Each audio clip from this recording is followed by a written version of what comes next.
Assalamualaikum warahmatullahi wabarakatuh. Halo anak-anak, apa kabar? Semoga sehat selalu dan tetap semangat belajar. Berjumpa lagi dengan saya, Bu Nurul Wahyu, pada mata pelajaran Ilmu Pengetahuan Alam. Siswa-siswi SMP kelas 8 minggu yang lalu telah belajar materi tekanan pada zat cair, tekanan pada zat padat, dan tekanan pada gas. Dan kali ini kita akan membahas bagaimana aplikasi tekanan pada zat yang terjadi pada tubuh makhluk hidup. Are you ready guys? Selamat menyaksikan.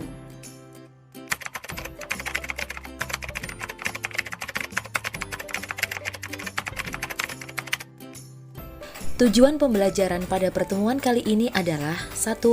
Memahami aplikasi konsep tekanan zat pada makhluk hidup pada proses pengangkutan air dan nutrisi pada tumbuhan.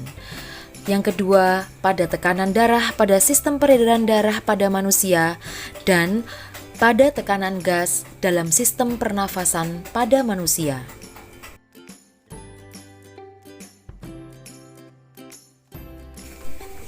Yang pertama kita bahas adalah transportasi air dan nutrisi pada tumbuhan. Nah, kita bahas pengangkutan air pada tumbuhan dulu ya. Pada semester 1, kita telah membahas struktur jaringan pada tumbuhan. Air masuk melalui jaringan epidermis, kemudian korteks, endodermis, dan perisikel. Selanjutnya, air akan masuk ke jaringan xilem pada akar dan bergerak menuju daun. Pengangkutan air ini melalui proses yang disebut dengan osmosis. Nah, mari kita pahami terlebih dahulu apa itu proses osmosis. Perhatikan percobaan osmosis yang tampak pada layar. Pada gambar tampak bejana berhubungan yang dipisahkan oleh membran selektif permeabel yang terdiri dari dua larutan dengan konsentrasi yang berbeda, di mana pada gambar bulat-bulat adalah zat terlarut, sedangkan yang berwarna biru adalah zat pelarut. Pada gambar sebelah kiri nampak zat terlarut lebih sedikit konsentrasinya daripada gambar yang sebelah kanan. Artinya, gambar sebelah kiri lebih encer dan bagian yang sebelah kanan lebih pekat.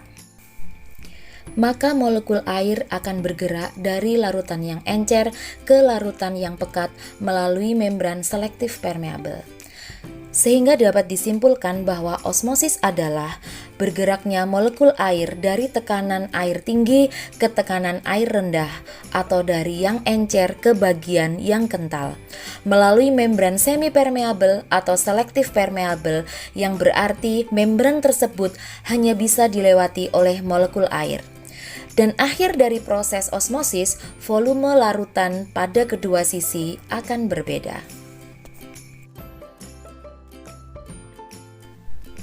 Selanjutnya adalah pengangkutan air dari akar ke daun. Ada beberapa faktor yang mempengaruhi bergeraknya air dari akar ke daun, yaitu daya tekan akar, daya kapilaritas batang, dan daya hisap daun. Yang pertama adalah daya tekan akar. Daya tekan akar terjadi karena perbedaan tekanan air pada tanah dan pada akar, sebagaimana yang telah kita bahas pada proses osmosis. Yang kedua adalah daya kapilaritas batang. Pembuluh xilem seperti pipa-pipa kapiler yang akan membawa air dari akar ke daun. Proses ini dipengaruhi oleh adanya gaya adesi dan kohesi, di mana gaya adesi terjadi antara molekul air dan dinding xilem. Sedangkan daya kohesi terjadi tarik-menarik antara sesama molekul air yang kuat.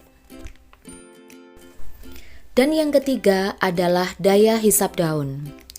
Daun adalah organ pada tumbuhan yang mempunyai tekanan air paling rendah, karena Pada daun, air digunakan satu untuk proses fotosintesis dan air juga hilang bersama proses transpirasi, sehingga tekanan air pada daun lebih rendah.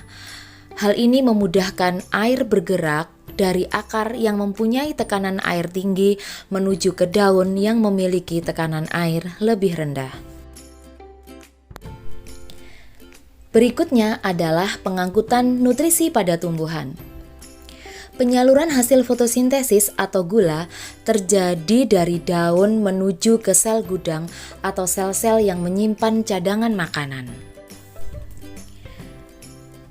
Gula ditransport dari sel penghasil menuju floem secara transport aktif.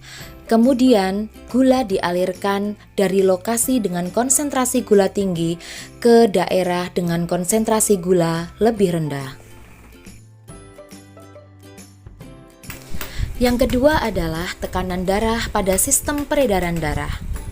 Masih ingat hukum Pascal kan? Menurut Pascal, tekanan yang diberikan kepada zat cair dalam ruang tertutup akan diteruskan ke segala arah dengan besar yang sama. Konsep ini seperti kerja jantung.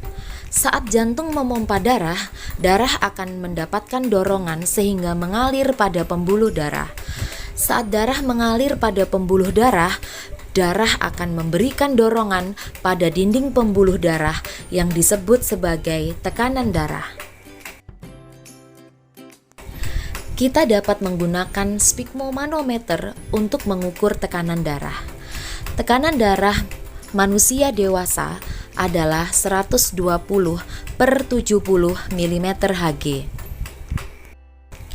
di mana 120 mm Hg disebut sebagai tekanan sistol, yaitu tekanan saat bilik berkontraksi atau menguncup hingga tekanan ruangan maksimal.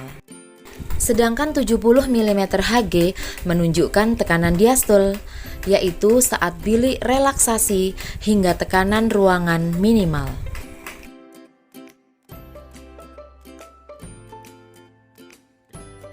Yang ketiga adalah tekanan gas pada proses pernafasan pada manusia. Pertukaran gas oksigen dan karbon dioksida pada proses pernafasan melalui proses yang disebut sebagai difusi. Nah, apa sih proses difusi itu? Proses difusi adalah pergerakan molekul zat terlarut maupun zat pelarut dari konsentrasi tinggi ke konsentrasi rendah sehingga terjadi keseimbangan konsentrasi, baik melalui membran maupun tidak melalui membran. Sebagai contoh adalah difusi gas pada sistem pernafasan. Perhatikan gambar yang tampak pada layar.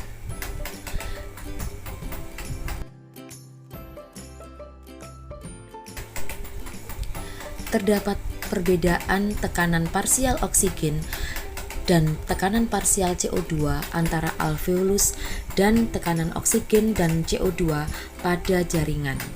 Hal ini yang menyebabkan difusi oksigen dan karbon dioksida.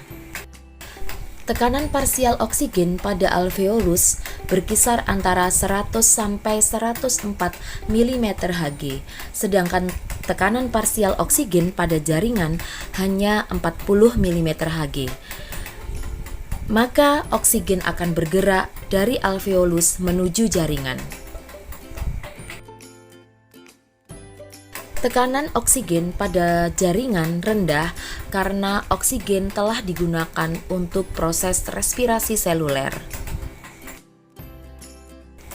Tekanan parsial CO2 pada jaringan lebih dari 45 mm Hg, sedangkan tekanan parsial pada alveolus 40 mm Hg. Maka CO2 akan bergerak dari jaringan ke alveolus, kemudian dilakukan proses ekshalasi atau pengeluaran di lingkungan luar. CO2 pada jaringan tinggi karena CO2 adalah sisa metabolisme dari respirasi seluler. Alhamdulillahirabbil alamin. Materi pengayaan aplikasi tekanan zat pada tubuh makhluk hidup telah selesai kita bahas bersama. Semoga bermanfaat. Tetap semangat belajar dan jangan lupa tetap terapkan 3M.